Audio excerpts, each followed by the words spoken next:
sobre a visão. E existem muitas formas da gente entregar a palavra, mas eu gostaria de me deter em apenas duas. A visão da nossa capacidade de ver, a nossa vista humana, e também da nossa visão, como se refere à perspectiva de vida, de sonho, de visão de mundo. Então, é basicamente nesse sentido que eu gostaria de falar com a igreja hoje. Amém. E antes de entrar na palavra, eu queria trazer um pouco de ciência. Eu sou um pouquinho de uma pessoa que gosta de ciência. Então, eu gosto de trazer isso também, para a gente poder entender um pouco, porque nós somos criaturas de Deus. Amém. A ciência, ela vem de Deus. Amém. Então, a gente também pode saber e conhecer sobre a ciência. E quando a gente estuda a ciência, a gente aprende quanto Deus é maravilhoso. Então, a visão, ela é um dos 5 principais sentidos que nós temos. Os nossos olhos, eles são responsáveis por captar os estímulos luminosos e transformar isso em imagens que vão lá para o nosso cérebro.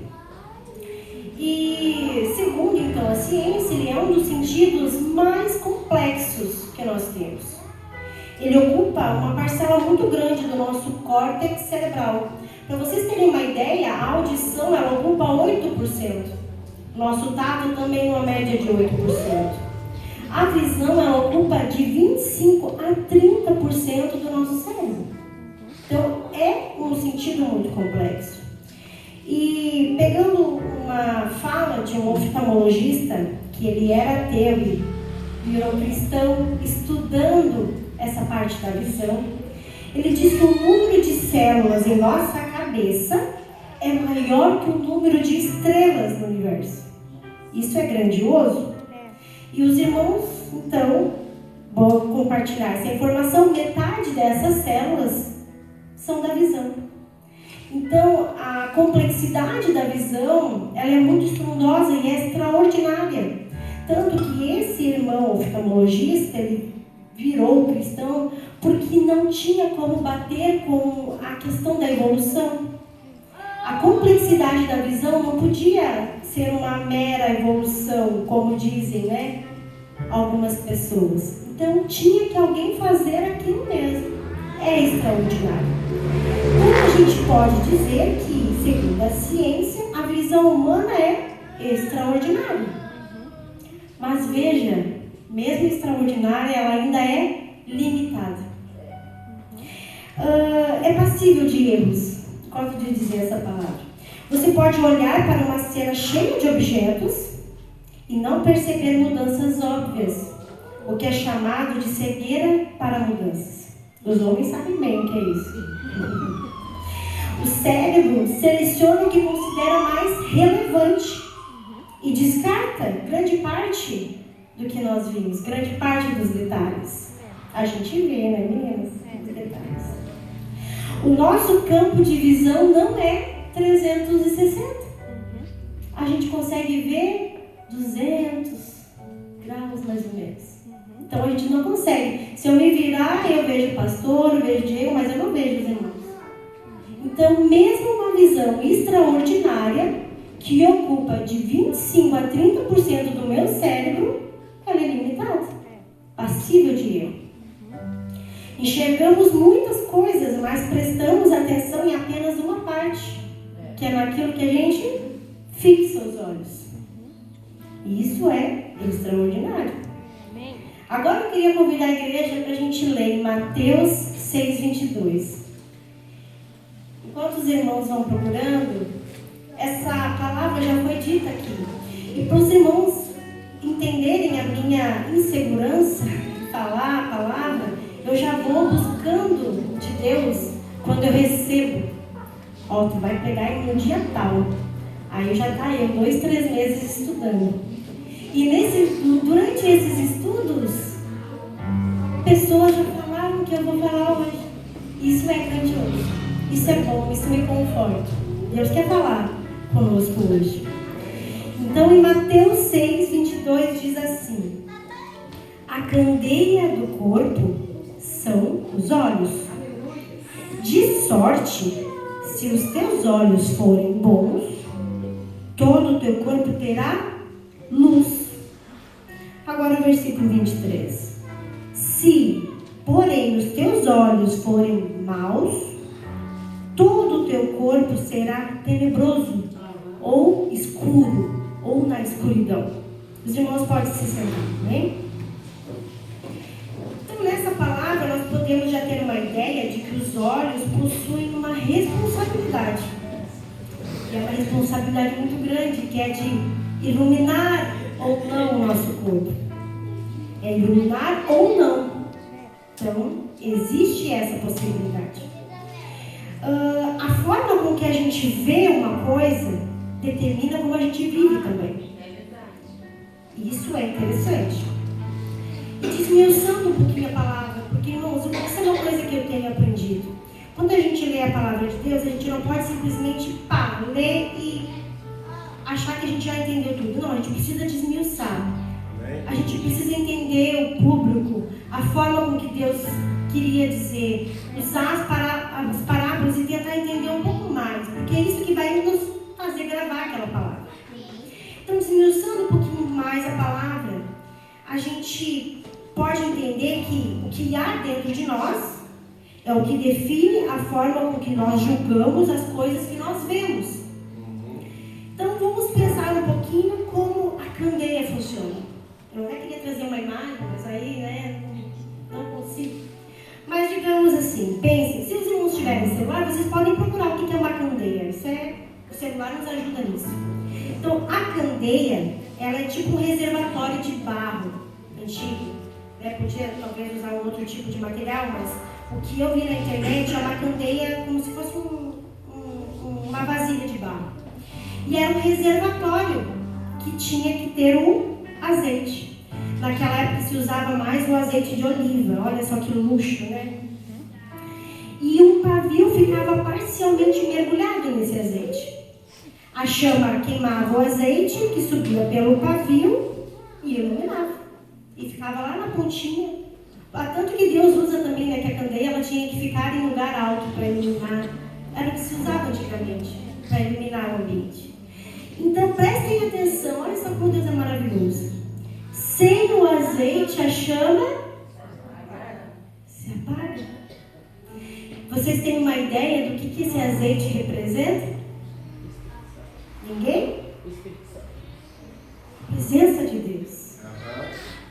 Então vejamos, uma pessoa que tem a presença de Deus, ela tem luz. Aleluia! Ela transmite luz. Ela julga o que ela vê baseado não apenas na vivência dela, mas naquilo que habita nela. Isso vai dar para ela um outro julgamento.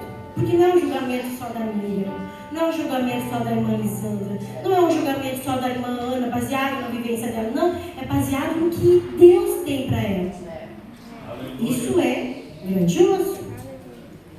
Agora vejamos a visão de Deus. Então a gente sabe que a visão do homem, ela é extraordinária, ocupa quase um quarto do nosso cérebro, isso é grande. Mas e a visão de Deus? Deus vê tudo, 100%. Lá em Provérbios 15:3 diz assim: os olhos do Senhor estão em todo lugar, contemplando os maus e os bons. Ele conhece tudo. Lá em 1 Samuel 16:7 diz: o homem vê a aparência, mas o Senhor vê o coração.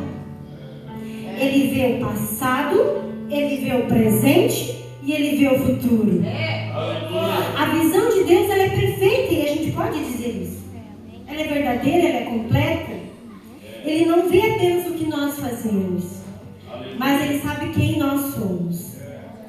Não apenas a aparência, mas o nosso coração, a nossa intenção. Não apenas o nosso presente, mas toda a história. Aleluia! Então a visão de Deus é completa. E querido, esse é o Deus que nós servimos. Ele é o Deus que te vê não só no problema, não só na tua dificuldade. Ele te vê por inteiro. Isso é grandioso. Ele é infinito, ele não é um Deus de mimimi. Ele é um Deus que vai e faz. Ele é um Deus que cumpre a sua palavra. que você entendesse que você não serve um Deus pequeno, um Deus que fica ali no meio de uma confusãozinha. Não, Ele é um Deus que vai e faz. Ele é generoso. Tão generoso que Ele quer compartilhar a perspectiva dele conosco. Com pessoas comuns, com pessoas que sabem isso aqui. E a gente pode ver pela palavra de Deus, lá em Isaías 55:8, os meus pensamentos não são os vossos pensamentos. Deus sabe disso e mesmo assim compartilha conosco. Isso é grandioso. Então vejamos, se eu não tenho uma visão completa das coisas, se eu não tenho boas experiências ou uma boa visão de mundo, qual é a chance de acertar o alvo? Nenhuma. E pensando nisso, nas perspectivas de vida, eu gostaria que a gente falou sobre a visão humana e eu gostaria de falar sobre a perspectiva de sonhos. Um ser humano possui uma perspectiva de vida. Se a gente perguntar para uma criança o que ela quer ser quando crescer, ela vai dizer um astronauta, ela vai dizer um médico, ela vai dizer o presidente do Brasil, porque a criança ela sonha grande. Aí conforme ela vai crescendo, ela vai vendo as dificuldades da vida, ela vai ver que para ser astronauta precisa estudar pra caramba, para ser médico precisa ficar várias horas ali estudando, 5, 6 anos no hospital.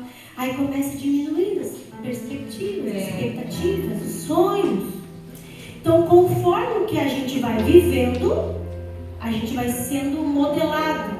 Então, isso já é um detalhe que eu gostaria de dividir com minhas irmãs, com meus irmãos.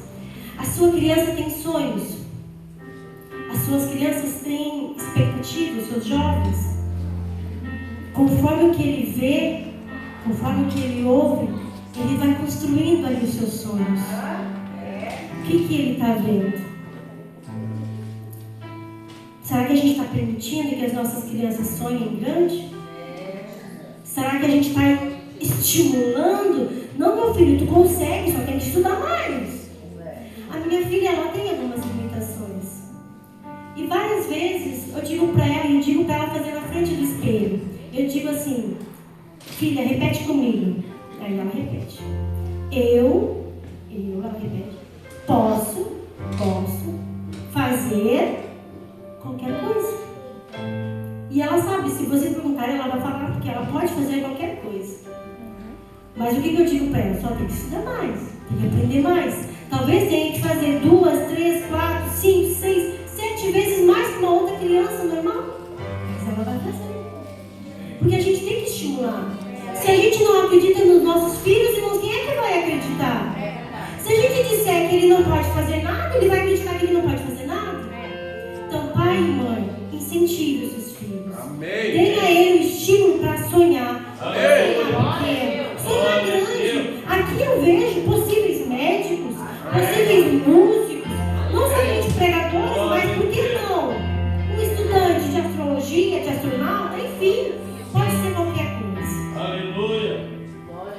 Então, voltando, a nossa perspectiva ela é mudada conforme o que nós vivemos, conforme a nossa família, conforme o nosso social, conforme a nossa cultura, as nossas crenças.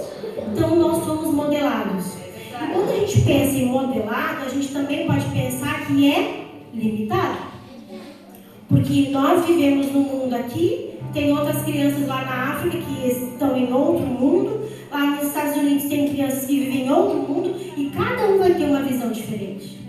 É uma visão limitada, porque ninguém conhece tudo, ninguém sabe tudo, apenas Deus. Amém? Amém. Aleluia. Então, Deus quer dividir a nossa perspectiva conosco. E aí a gente pensa, até já que foi falado também, na reciprocidade. Será que eu estou a fim de ouvir o que Deus tem para mim? Aleluia. Será que eu estou disponível? É isso que a gente tem que pensar um pouquinho. Bom, nós não podemos fazer grandes coisas sozinhos. Não podemos pensar apenas na nossa visão de mundo, porque nós somos limitados. O que nós vemos não é o 100%. Mas a gente sabe que Deus vê tudo, que Deus é o 100%. Então eu tenho que buscar a visão de Deus para as nossas vidas. E eu gostaria de trazer um versículo para os irmãos. João 15:7. Pode ler aí no seu banco mesmo. Que diz assim: se permanecerdes em mim e as minhas palavras permanecerem em vós, pedireis o que quiserdes e vos será feito. Vou ler de novo. Se permanecerdes em mim e as minhas palavras permanecerem em vós, pedireis o que quiserdes e vos será feito. Isso é grandioso. Então, aí eu botei uma perguntinha aqui, mas como? Como eu vou estar nessa posição? Mantendo a comunhão constante com Cristo? Confiar nele, independente do que eu estou vendo, porque a minha visão é limitada.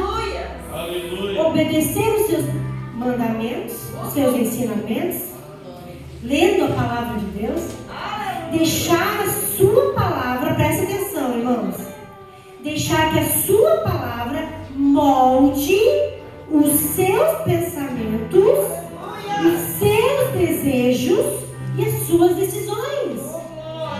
Querido, na visão de Deus não há engano, na tua tem. Então, se a tua visão é limitada, tu só tem um mundinho teu que te dá uma perspectiva. Se você ir para a guerra apenas com o que você tem, pode perder. Mas agora, se você for para a guerra com Deus, é outra história. Na visão de Deus não há engano. Então assim, a tua visão é limitada, não vai te dar a base que você precisa para enfrentar os seus problemas. Você vai querer resolver algumas coisas baseado no que você tem, no que você sabe.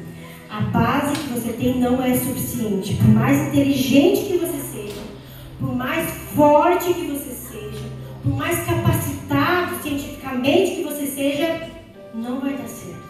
Então, grava essas palavras. Para vencer, você precisa dele. Para ter uma visão ampla, você precisa dele. Para você largar um vício, você precisa dele. Para você ser uma boa mãe, um bom pai, um bom filho, você precisa dele. Para ser um bom empregado, você precisa dele. Para você fazer boas escolhas, você precisa dele. Isso é um fato. Sozinho, a gente não consegue nada. E é independente da fase da sua vida. Se você for criança, se você for jovem, se você for adulto, se você for idoso, todos nós precisamos dele. E eu gostaria de trazer um pouquinho de alguns exemplos, porque na verdade, irmãos, a Bíblia, ela não é apenas uma história para a gente ler e guardar para nós, é para a gente pegar como exemplo. É para a gente entender que aquela pessoa lá era uma pessoa comum. Mas ela virou um protagonista baseado no que ela viveu na visão de Deus. Aleluia! Então, lá em 2 Reis, se os irmãos quiserem abrir a Bíblia no seu banco, 2 Reis 6:8. É uma história muito bonita, que diz assim: o rei da Síria fazia a guerra a Israel. Na verdade, eu estou lendo aqui um resuminho, depois a gente vai ler lá a palavra aqui. Mas o rei da Síria fazia guerra a Israel. E em todas as estratégias dele, falhavam. Sempre Israel vencia. Até que ele soube então que o motivo de suas derrotas era devido ao profeta Eliseu e a sua conexão com Deus. Agora lá no versículo 14. Glória a Deus, aleluia. Obrigado. Esse tal rei da Síria, ele ordena então que busquem a Eliseu. E olha só o que acontece, 2 Reis, capítulo 6 e versículo 14.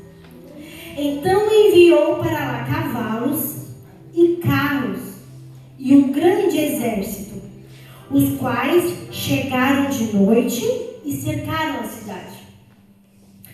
No versículo 15. E o servo do homem de Deus, que seria o jovem que andava com Eliseu, se levantou cedo e saiu. E eis que um exército tinha cercado a cidade com cavalos e carros. Estavam atrás de Eliseu, porque o Eliseu era o manda-chuva lá que falava tudo, né? Do rei de Israel. Então o servo lhe disse: ai, meu senhor, o que faremos? E quando eu lia essa palavra, eu dizia: meu Deus. Eu disse: pai, se fosse a Miriam, eu dizia: melhor se fingir de morto, Eliseu, porque a turma é grande.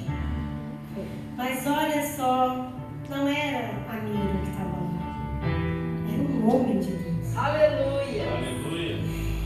E aí lá no versículo 16 diz assim: e Eliseu disse: não temas, Glória a Deus. porque mais são os que estão conosco do que estão com eles. E olha só, irmãos, olha só, essa não é a melhor parte. Ele orou e disse: Senhor, eu peço-te que lhes abra os olhos para que eles vejam. E o Senhor atendeu e disse: o moço viu, e eis que o monte estava cheio de cavalos e carros de fogo em redor de Eliseu. O homem de Deus não podia ficar com a visão só para ele. Ele não podia ter somente ele a certeza. Ele dividiu. Ele dividiu com o moço que não era capaz de ver. E o que Deus fez? Deus concedeu a ele. Porque Eliseu permanecia. Ele não era de fugir, ele permanecia. Pai, mãe, você precisa ter a visão de Deus. Aleluia. Você precisa ser um homem de Deus na sua casa. Eu sei, irmãos, que conexão com Deus não tem a ver com a idade, não tem a ver com conhecimento científico geral, mas tem a ver com a conexão com Deus. Glória a Se você Deus. não orar, se você não incentivar o seu filho, como é que ele vai aprender? Você precisa ter a conexão com Deus e pedir a Deus para que o seu filho veja a glória de Deus. Glória a Deus.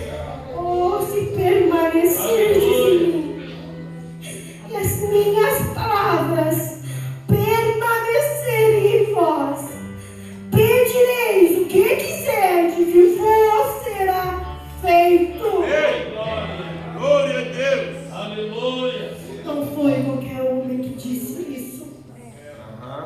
Foi o nosso Deus. É verdade. Querido, deixa eu falar sobre permanecer. No grego, a gente sabe que o Novo Testamento ele foi escrito em grego. Então, no grego, a palavra é o menô. Não sei se pronunciei certo, mas é o menô. O sinônimo de menô é permanecer, é continuar, é permanecer unido, é manter-se ligado. Ou seja, não é algo que vai e volta. É que nem aquele diz aquele louvor, venha o que vier. É permanecer. Então Deus tem poder para fazer tudo. Aleluia. Mas será que a gente consegue permanecer?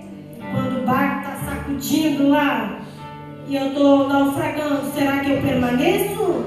Crendo? Mesmo se eu me afogar, será que eu permaneço? Aleluia. Pergunte para você mesmo. Ou será que na primeira provinha você desiste? Acha que Deus tem que fazer agora, porque agora tu vem em todos os cultos? Acha que Deus tem dívida contigo? Mas se alguém já te olha meio torto, já perdi a graça. O que aquela irmãzinha pensa que é? Será que é assim? Será que eu continuo na graça? Mesmo se o irmão me bofetear, me falar mal de mim, será que eu permaneço na graça? Será que quando as palavras aqui são fortes, eu permaneço na graça? Ou acha que alguém disse alguma coisa pro pastor? Eu acho que alguém disse. Eu acho que alguém falou. Às vezes não confia nem em Deus. Não confia nem que Deus quer falar com você. Você acha que alguém mandou uma mensagem para o pastor ou para a pastora? Permanecer em Deus é muito mais profundo. Não tem a ver com a assiduidade dos cultos, irmãos. Não tem a ver com subir aqui no altar, não tem. Não tem a ver apenas com trabalhar para Ele isoladamente, não tem. Não tem a ver apenas com o meu título, diácono, presbítero, pastor, não tem a ver com isso. Permanecer a Deus é algo muito mais profundo. E eu gosto de pensar que é um processo.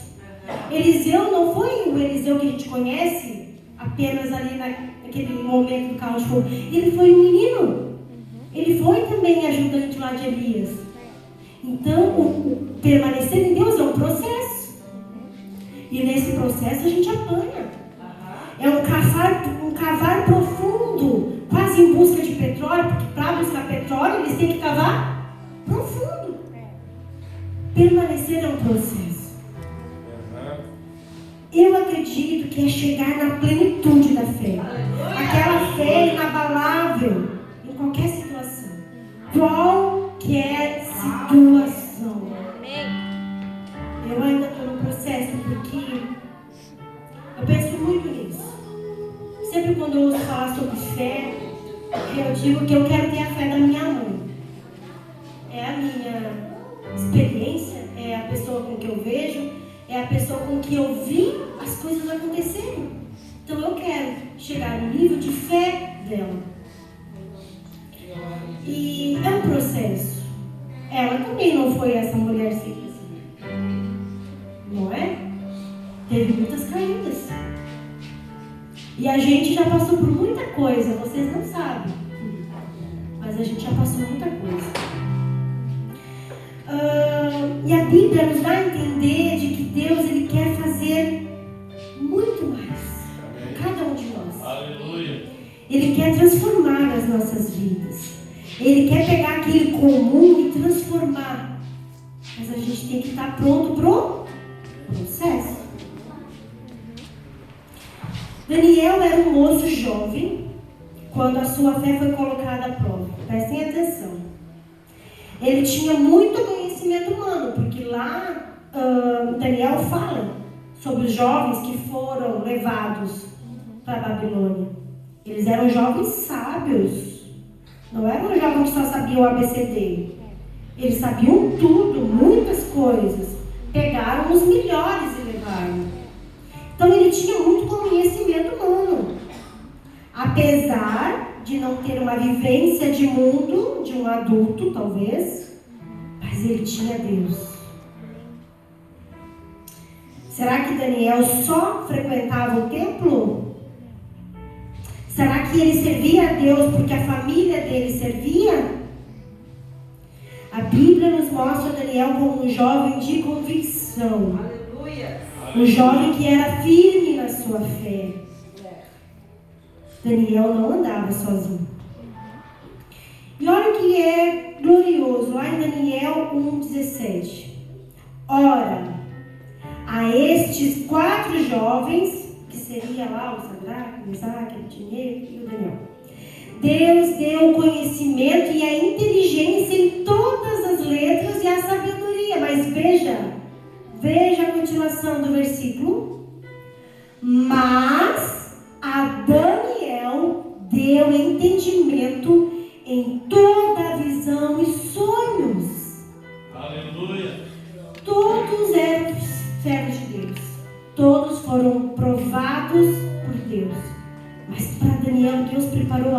diferente, algo mais profundo. Ali por volta de 20 anos, jovem, Deus tem coisas profundas para você. Aleluia! Aleluia! Mas será que Daniel deixou isso subir para a cabeça? Será que achou que aquilo era mérito dele? Digo para vocês que não. Daniel 2:20. Falou Daniel dizendo: seja bendito o nome de Deus, de eternidade a eternidade, porque dele são a sabedoria e a força. Versículo 22. Ele revela o profundo e o escondido. Ele conhece o que está em trevas e com ele mora a luz. Aleluia! Versículo 23. Ó Deus de meus pais, eu te dou graças e te louvo porque me deste sabedoria e força. Daniel sabia que o que ele tinha não era mérito dele, mas era Deus que estava nele e usava ele como instrumento. E isso é grandioso, porque por mais que ele tivesse conhecimento, ele via que não era casca, que não era ele, era Deus nele. Querido, a perspectiva humana ela é limitada, mas a de Deus não é. Ele tem muito para dar. Ele é quem realiza os sonhos, mas não é de qualquer jeito e não é para qualquer um. Me desculpa, não é para qualquer um. Aleluia! Pela palavra de Deus nós podemos dizer que Ele dá, independente da idade, independente da experiência. Deus dá, Ele não quer guardar, Ele quer dividir. Ele quer fazer de você homem, mulher, jovem de Deus, com a visão de Deus. Mas é para quem está disponível, para quem não se intimida, para quem vai e faz, para quem cumpre a palavra dele. Então, não se intimide, vai com o que você tem, vai e faz. Busca a palavra. Querido, hoje a Bíblia está no celular. Se tu não consegue ler com aquela letra pequena, dá até para ouvir. É grandioso, eu gosto de ouvir a palavra. Já de manhã, bota no vídeo e já está ouvindo a palavra de Deus. É fácil hoje. Não tem por que você não ler a Bíblia. Eu vou fazer uma pergunta agora. Se você não quiser levantar a mão, não precisa. Quem já leu a Bíblia todinha? Querido, tem ateu que já leu a Bíblia. E a gente não se para ler a Bíblia. Você precisa ler, querido jovem. Você precisa ler a Bíblia. É livro obrigatório. Não é da URGS, mas é para nós. Alguém vai te afrontar. E eu vou te dizer isso por experiência própria. Eu, na minha adolescência, com 14 anos, eu já fui afrontada. E ainda, na minha época, na escola, 8ª série, no mesmo grupo tinha outros jovens cristãos. E sabe o que não é por mérito meu, é coisa de Deus. Mas, quando perguntaram alguma coisa, tinha outra colega que era cristã, eles calaram a boca delas. Não, tu não pode falar, que tu não tem crédito. Deixa a Miriam falar. Você precisa ler a palavra de Deus. Você precisa viver a palavra de Deus. Porque alguém vai te afrontar em algum momento ou outro. Voltando à história de Daniel. Daniel ele podia dizer, mas que Deus é esse que me coloca como escravo? Que Deus é esse que me fez eunuco? Ele poderia, mas ele não fez. E sabe por que ele não fez? Porque ele compreendeu que não era sobre ele, que era sobre o que Deus queria fazer com ele. Aleluia! Daniel, ele orava constantemente, orava, jejuava e buscava o conhecimento. E ele ainda dizia, nós pecamos, porque o pecado do povo dele era o pecado dele também. Quem de nós pode dizer isso? Que o pecado do nosso irmão também é nosso. E a Bíblia fala que ele era muito amado por Deus. Os anjos diziam para ele, tu és muito amado por Deus. Daniel estava passando um mau perrengue. Quem sabe ele queria constituir família, mas Deus disse: não, vai ser eunuco. Vai viver na terra dele? Não, vai viver numa terra estranha. Mas ele acreditava que ele era amado muito por Deus. E ele acreditava que ele era instrumento. Porque não tinha a ver com a casca de Daniel. Não tinha a ver sobre a perspectiva de Daniel. Não tinha a ver apenas com ele. Mas que Deus estava no centro. E que Deus tinha um plano para a vida dele e usar ele como instrumento. Então, querido, eu preciso entender que há provas. Eu preciso entender que Deus faz comigo o que Ele quiser. Eu entendo que eu sou pecador, mas eu entendo que Ele é quem me santifica. Eu entendo que eu entro com a minha fé, mas é Ele que faz o milagre, não sou eu. Eu entendo que eu devo fazer, mas é Ele que dá a provisão. Então, não é sobre o que você tem, mas é sobre o que Deus faz com o que você tem. Querido, antes de entrar, eu sei que o horário está curtinho, mas antes de entrar para um outro fato bíblico, eu queria resumir basicamente o que a gente falou. Então a gente sabe que o ser humano tem uma visão limitada, apesar de extraordinária, limitada. A nossa visão de mundo, ela é baseada no que nós vemos e vivemos, também limitada. Deus tem a visão perfeita e Ele quer dividir. Leia a Bíblia. Ele tem muito para dar, mas é para quem quer, quem não se intimida. Ele tem sonhos e Ele tem planos, independente da sua idade ou da sua experiência. Você não consegue resolver seus problemas sozinhos, de forma eficiente. Tu até pode tentar, mas vai dar tudo errado. Você precisa dele para ser eficiente. Eliseu e Daniel são exemplos de homens com convicção. Eles tinham a compreensão de que era Deus que fazia. Eles eram apenas instrumentos. Gênesis 12, 1 diz assim. Aliás, não diz nada, é só um resumo. Deus